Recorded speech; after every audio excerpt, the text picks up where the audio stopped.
Hey everyone, in today's mini devlog we're going to dive into how our scopes have progressed over the course of development, going from this to this.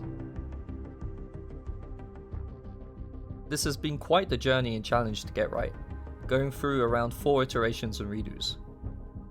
We've tried dual rendered scopes, manipulating the models, full screen scopes, custom shader and camera depth based solutions, before landing on a fairly simple programmatic solution that we are quite happy with for the foreseeable future. The issue we had to solve was related to method of entry being a true first person game. That means our player character is the same in first and third person, meaning our third and first person animations are one and the same, as are our arms and the body. What this meant is that, like in real life, when you look through a tube, the longer the tube, the smaller the opening at the end. In this case, the tube being our scope, as seen in the footage on screen. The first and most obvious solution is to simulate having magnified lenses on the ends of the tubes, aka dual rendered scopes, which we tried way back. Although this looked cool and realistic, we decided the performance hit from this was not worth it. With a mentality of competitive first, realism follows, our priority is performance over visuals. Although we try to maximize visuals where possible, a good frame rate comes first. As such, next came the model modification, which although looked better like in this screenshot, still was not where we wanted it to be. Next came the full screen scope look, which up to this point looked the best, but it just felt like an outdated way of doing things and just didn't feel right. On to attempt number 4, custom materials / shaders. This was the most complicated method, but it did yield good results. Finally, the scopes looked pretty much how we wanted. The problem?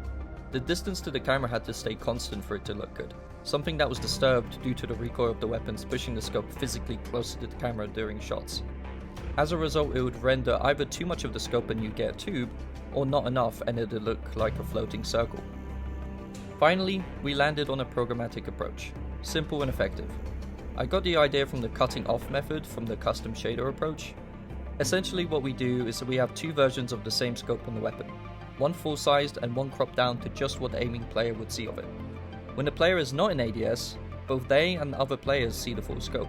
When they go into ADS, it renders the cropped scope, hiding the full scope just for the viewing player, while the others still see the full version. This means both parties each only have one model rendered at a time, and as such, looks both good and is performant. We are still in pre-alpha, and this is all very much a work in progress. Anywho, that's all for today.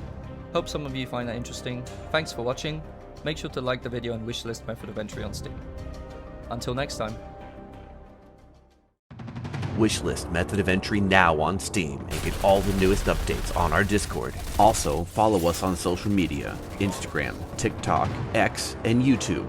Method of entry. Competitive first, realism follows.